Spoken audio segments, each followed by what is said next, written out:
Por que é então que muita gente que começa bem termina mal? Já parou para se perguntar? O salmista no Salmo 42, versículo 7, nos responde.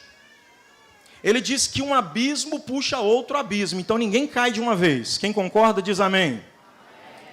E se ninguém cai de uma vez, a gente tem que se atentar para o conselho de Paulo aqui aos Gálatas. Ele diz, não erreis, de Deus ninguém zomba, tudo isso que o homem plantar, isso também ele colherá. Significa dizer que pode até tardar a colheita, na nossa perspectiva cosmo-humana, mas a colheita chega. E o que é que faz um obreiro fracassar? Vou me utilizar de 4 exemplos rápidos aqui, que foi os que mais me chamou a atenção.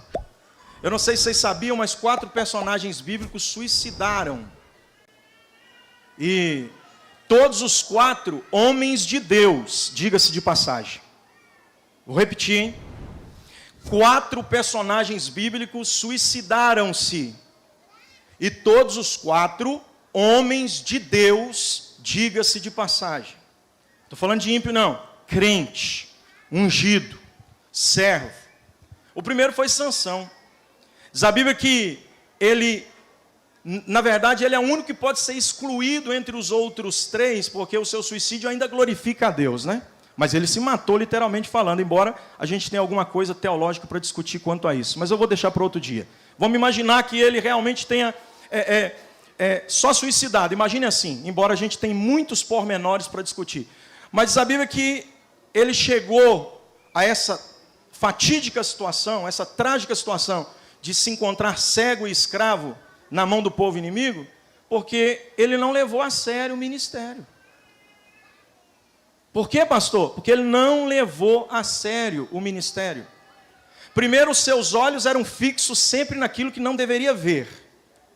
Diz a Bíblia que olhou ele e foi agradável às suas vistas. É a primeira expressão do texto. Depois o texto diz que viu Sansão. O verbo, a expressão ver, visualizar, contemplar, enxergar, está anexo à vida de Sansão em todos os aspectos. Vai vendo a história dele. Ele olha, está o texto, e olhou Sansão para o leão morto. Ele vai fixando os olhos naquilo que não é para ver. Aí parece que Deus não está falando nada. Está tudo acontecendo naturalmente. Aí Sansão começa a agravar ainda mais. Ele não só olha não, pastor Rinaldo. Ele começa a tocar no que era morto. E a Bíblia diz que ele era nazireu de Deus. Existem algumas condicionais para quem quer exercer o ministério. Ministério não é fantasia, gente. Eu vi outro dia aí passando nas reportagens aí da rede social, os cantores gospel do Brasil sendo homenageados. Gente, eu não sei o que está acontecendo com o evangelho, o que o povo está arrumando com o evangelho. Isso não é brincadeira. Aí a pessoa começa a brincar com coisa séria. Ministério é coisa seríssima. Se ele era nazireu de Deus, ele não podia tocar em coisa morta, mas a Bíblia diz que ele tocou no leão morto. Depois ele tocou no corpo dos 30 homens que ele matou para tirar as vestes e levar para os homens que decifraram o enigma. Depois ele tocou na queixada de jumenta fresca, estava morto, animal que deve ser considerado imundo para os judeus. Ele não só toca, como ele até bebe água que sai da junta do canto da queixada do jumento, porque ia morrer de sede. Sansão levou um negócio tão assim à la vontade, como diria nós os mineiros, que chegou um ponto da sua vida que a conta chegou. Repita comigo assim, uma hora a conta chega. E eu quero aconselhar vocês que estão começando hoje a não deixar essa conta chegar, porque vocês vão ter que pagar ela se vocês deixarem chegar. Por que a conta chegou? Porque Sansão se esqueceu de alguns detalhes que devem ser tidos como prioritários na vida ministerial. Se Deus falou não, é não. Mas ele achou que o fato de Deus ter dito não e não ter matado ele quando ele tocou, é porque Deus aprovou e ele achou que estava forte ainda. Comeu mel da carniça, bebeu água da imundície e achou que o que é doce na carniça e o que sacia na imundície é coisa normal. E o Deus que está olhando do céu está dizendo, isso para mim é imundo, Sansão. E tem hora que a gente até desfruta de algum mel que sai da carcaça e pensa, Deus não está contra isso não. E o que aconteceu com ele, pastor? Que tocou em tanta coisa e viu tanta coisa que no final da vida ele ficou sem tato e sem visão. De onde você tira isso, pastor? É só ler o texto. No final da vida, ele pede um homem que faça ele conseguir saber aonde é que está a coluna. Ele está sem percepção, ele não consegue ativar os seus sentidos mais, então ele precisa da ajuda de alguém. Terminou mal, porque brincou com coisa séria. A primeira verdade que eu quero aplicar para vocês é essa: ministério é coisa séria, e quem não leva a sério pode se sucumbir como sucumbiu Sansão. O segundo homem é Saul. Diz a Bíblia que ele foi consagrado, ungido, rei de Israel por Samuel. Sim ou não, meus irmãos? E Saul não era um homem desviado quando foi consagrado, não, viu? Muito pelo contrário. A Bíblia declara que ele tinha um ombro alto, era um homem bem visto. Saul, ele foi ungido por Samuel, embora quem quisesse um rei foi o povo. Mas isso não o descredencia, muito pelo contrário. Deus aponta ele como o rei, que vai seguir a vontade do povo. E a Bíblia diz que, diante da carreira ministerial de Saul, ele começou a cometer também alguns equívocos. O primeiro, presta atenção, só para vocês entenderem que tem coisa que parece simples, irmão, mas não é simples não, é grave no ministério. Deus falou para ele que o ministério dele era real, sim ou não? Concordam? Mas um dia Samuel atrasou, e não é que ele achou que podia adorar, ele trocou a unção e falou: eu sou sacerdote também, já que não tem sacerdote, eu sou rei, eu faço. Deus está dizendo para ele: não ultrapasse limites, existe hierarquia estabelecida, faça somente o que lhe é proposto, não vá além do permitido, é perigoso demais dar um passo adiante, irmãos. Saul, quando Samuel não chega, ele diz assim: quer saber? Já que Samuel não chega, vamos começar o culto. Eu não sou sacerdote não, mas eu sou rei. Na ausência de um sacerdote, eu me coloco na condição de sacerdote. Na ausência do presidente, dá para ser presidente? O diácono pode ser o pastor da igreja em todos os aspectos.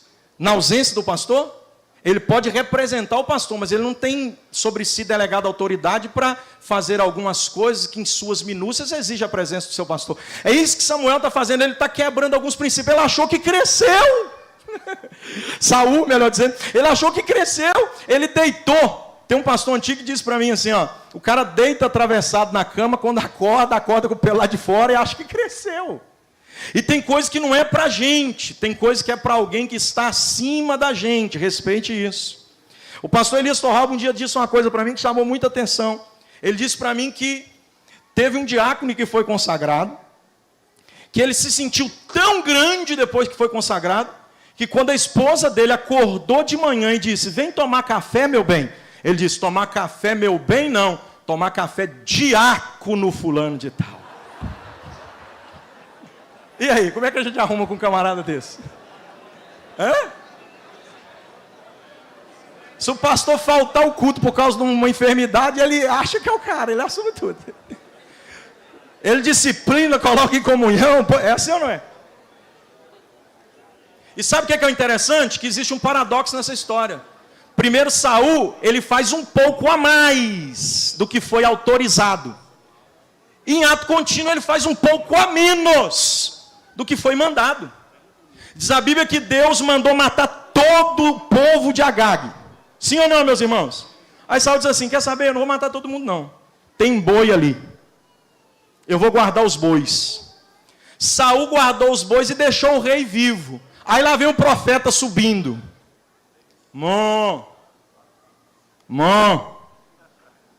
Aí o profeta ouve. Porque tem gente que está enganado. Tem gente que acha que Deus não tem um profeta disponível a todos os ouvidos para os nossos pecados escondidos serem ouvidos pelos mugidos. Posso repetir isso aqui?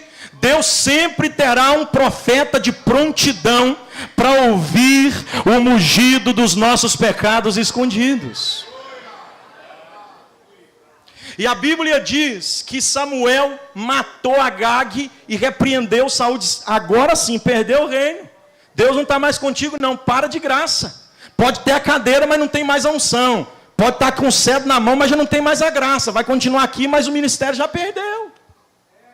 Por quê? Porque uma hora faz mais do que pode, outra hora faz menos do que deve ser feito. O pastor Júnior disse aqui que o cara mandou pegar a cadeira. Não, não fui. eu não pedi para ser diácono. Irmão, presta atenção nisso aqui. Eu sou diácono até hoje, não estou dizendo isso aqui com bobeira não. Não é para aparecer não. Eu sou mesmo, eu tenho o prazer de servir. Se eu ver em qualquer ambiente que não tem ninguém se prontificando para resolver alguma questão, por mais simples que seja, eu me prontifico a fazer. Se está na falta de alguém, por que eu não posso? Deus não me deu 2 mãos, eu estou usando elas com perfeita saúde, graças a Deus por isso. Eu não estou andando. Só que tem gente que depois que ele recebe o ministério, ele fica igual um Saul. Não vou fazer tudo não, porque eu já fiz quase tudo mesmo. E quase tudo não é tudo para Deus. Com Deus é assim, ou é totalidade ou não é nada. Porque com Deus é assim, meu irmão. Ou é Ele acima de tudo e ninguém depois dele, ou depois dele é Ele de novo. Minha mãe até fala assim, primeiro é Deus, depois é Deus de novo. Então olhe para mim aqui, por favor. Se o seu ministério for um ministério relaxado, onde você faz quase tudo e acha que por fazer quase tudo já é o suficiente, Deus está dizendo para você, faça tudo, porque eu não aceito quase tudo, comigo é totalidade. Não é parcialidade. Terceiro, eu já estou caminhando para concluir. O terceiro é Aitofel, e esse é um personagem menos conhecido, um pouco mais desconhecido da maioria de nós. Bem desconhecido ele da maioria de nós. Aitofel se suicidou por quê, pastor? Porque ele foi fazendo a mesma coisa que Saul e que Sansão. Ele foi brincando. Ele era avô de Betseba. E a Bíblia diz que depois que Betseba teve o caso extraconjugal com Davi, ele refutou a consideração, embora fosse muito próximo de Davi. Ele era um homem que aconselhava os reis. Diz a Bíblia que os seus conselhos eram como o de Deus. Olha o nível do ministério que esse cara tinha, gente. Já parou para pensar? O cara tinha conselho igual ao conselho do Senhor, pastor Wallace. Não era pouca coisa, não. Esse cara, de fato, era relevante no seu ministério. Só que tem um detalhe. Ele não perdoou Davi por causa do caso extraconjugal com a sua neta. Ele guardou ressentimento. Meu Deus do céu. Sabe por que tem muito obreiro que está caindo no ministério? É porque uma hora a conta chega e a gente não consegue perdoar. E Deus coloca a gente à prova, viu? Quem não está preparado para sofrer as aflições como bom soldado, não mexe com a igreja, não, irmão. Pastor Elias Torralbo tem uma fala assim, ó, olha o que ele falou. Ó. Se você não está preparado para perdoar, para servir e para amar a noiva de Jesus, deixa a igreja para um lado e vai cuidar da sua vida. Por quê, irmão? Porque aqui dentro você vai tomar pancada. Teve uma hora, tem hora assim, pastor, que a gente não entende não. Ó. Outro dia, eu estou na igreja, a irmã olhou para mim e não gostou de mim. E como é que eu vou fazer para essa irmã gostar de mim? Tem gente que vai nos amar independentemente dos nossos defeitos. Tem gente que vai nos odiar independentemente das nossas qualidades. A gente não consegue explicar isso daí. E tem gente que dá pancada na gente à toa. Aí você guarda no coração. O problema é que quem guarda no coração é que é prejudicado. Geralmente esse povo que sai batendo nos outros assim, à la vontade, toda hora dá um tapa nenhum, ele esquece rapidinho. Quem apanha é que não esquece, diz o ditado popular. O problema é que a gente pode até não esquecer o tapa que levou, mas precisa perdoar a dor que sentiu. Quem carrega consigo ressentimento, ele afunda o ministério. Eu conheço gente, inclusive, gente, olha para mim.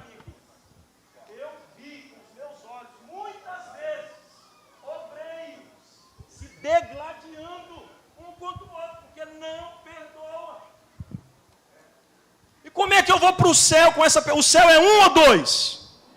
1 ou 2, irmão? Abraça essa pessoa que está perto de você e diga para ela assim, eu já te perdoei antes de você me maltratar. Ué.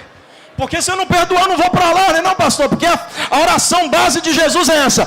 Perdoa os nossos pecados, assim como nós também temos pecado.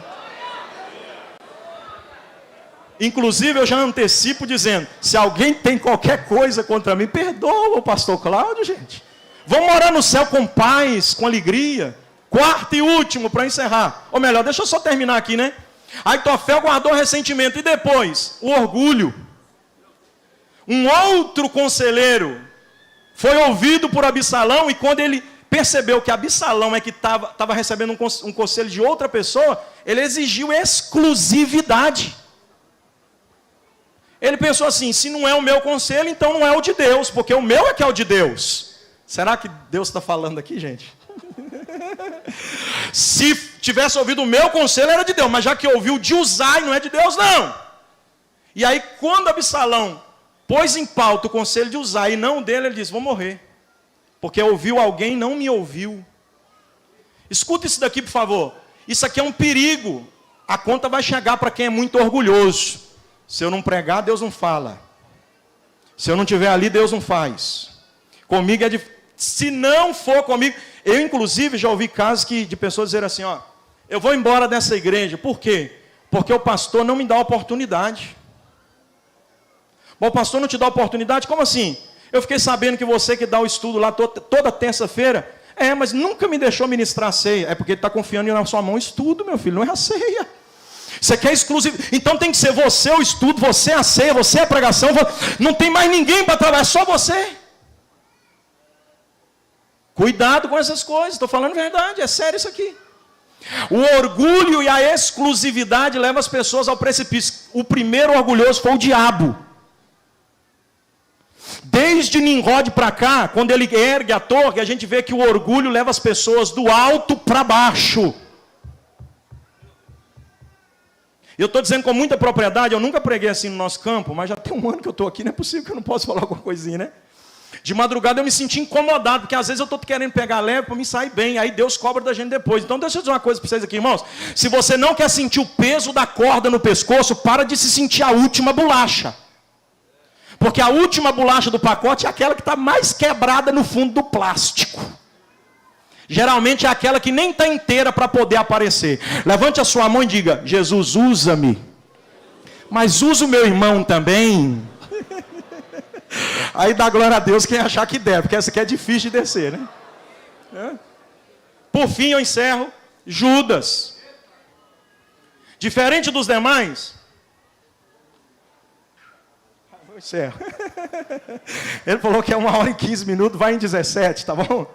Ó, Judas é alguém diferente dos outros três, por quê? Porque esteve do lado de Jesus. Participou do colégio apostólico. O seu nome Iscariote é a junção pelo vocábulo is, que é de Quiriote, cidade existente. Isto é, Judas veio de Quiriote, o único que não era galileu. É aquele que deveria se destacar. O seu nome é o plural de Judá. Judá quer dizer louvar e Judas louvado. O homem nasceu para ser louvado. Principalmente partindo pelo pressuposto que o pai dava o nome ao filho nos momentos antecedentes ao parto ou que circunlavam envolto do parto. Então Judas nasceu para ser louvado e acabou sendo maldito. Era o único que não era galileu, mas não se destacou não só por não ser galileu, se destacou por ser traidor. Diz a Bíblia que era o mais intelectual, por isso foi o tesoureiro. Só que ele cometeu 4 erros gravíssimos. Primeiro, erro político. Quis fazer do ministério de Jesus um ministério político. E estou dizendo uma coisa para vocês, irmãos. Uma coisa é a gente se posicionar politicamente. Outra coisa muito diferente é a gente fazer politicagem. E o obreiro que se envolve com politicagem é um obreiro que está sentindo já o peso da corda no pescoço. Eu desconheço alguém que envolveu com politicagem que saiu bem lá na frente. Segundo erro de Judas, foi moral, ou melhor, foi ético. E não por falta de ética, por excesso dela. Diz a Bíblia que a mulher estava adorando, quebrou o vaso alabastro, está lá adorando Jesus, e ele chegou e disse, para que isso tudo aí? É aquele protocolo ético litúrgico que põe um nível de adoração no culto. É um obreiro que diz, isso aí é de Deus, aquilo não é de Deus, isso aqui precisa, aquilo não precisa. E tem uma coisa que a gente precisa entender, irmãos. Quem põe um nível de adoração do culto é o Espírito Santo que se manifesta dentro dele. Um dia eu estava pregando lá em Alto Paraguai, no Mato Grosso, tinha um rapaz que toda hora saía lá de trás, vinha aqui na frente e marchava na minha frente, o povo prestava atenção só nele. Eu coçava de vontade de mandar aquele camarada ficar quieto. Mas eu pensava comigo, sei lá de onde é, qual buraco fundo que Deus tirou esse camarada, de qual beco escuro que tirou, porque ele está com tanta alegria para adorar, deixa ele adorar, ele está adorando a Deus. Só que Judas quis pôr controle, aqui pode, ali não pode, esse tanto não pode, isso aqui é muito exagero, isso aqui é... E na igreja não funciona assim não somos nós que temos o termômetro espiritual para medir culto não. Aqui dá glória a Deus quem quiser dar glória a Deus, dá aleluia quem quiser dar aleluia, se movimenta quem quiser se movimentar. Tem alguém entendendo a mensagem aqui? Terceiro erro de Judas, foi o erro moral, diz a Bíblia que ele pegava da bolsa, ele se envolveu com dinheiro, e dinheiro é um perigo, irmãos. Dinheiro é uma coisa que põe cabresto na gente, se a gente não vigiar. Judas, ele não controlava o dinheiro, era o dinheiro que controlava ele. Tanto é que ele reclama a mulher que derrama o vaso com 300 denários, mas vai lá e vende Jesus por 30 moedas de prata. Para a mulher é muito, mas para ele vender Jesus, 30 moedas serve. E quando ele pega, ele está dizendo, o meu caráter foi deturbado. Dinheiro não é brincadeira, cuidado com dinheiro, hein? Quarto erro de Judas. Primeiro, político. Segundo, ético. Terceiro, moral. E o quarto foi espiritual. Diz a Bíblia que o diabo entrou. Sabe o que Jesus disse em João 6,71? Ele diz assim, Judas... Não, ele não disse Judas, ele disse, não chamei vós a 12? Aí os discípulos, sim. Ele disse, um de vocês é um diabo. Olha para esse irmão que está do teu lado aí, vê se ele tem cara de diabo, por favor. Você viu que ele não tem cara de diabo, né? Diga para ele assim, cuidado para não ficar parecido com ele, hein? Meu Deus do céu, se vocês estivessem entendendo o que eu estou falando. Eu não quero que você termine como um diabo. É por isso que eu fui tão contundente e incisivo aqui para dizer para você que a minha alma se alegra em saber que você está sendo consagrado. Mas a minha alma vai se alegrar muito mais se a gente conseguir se reencontrar no trono de Deus diante da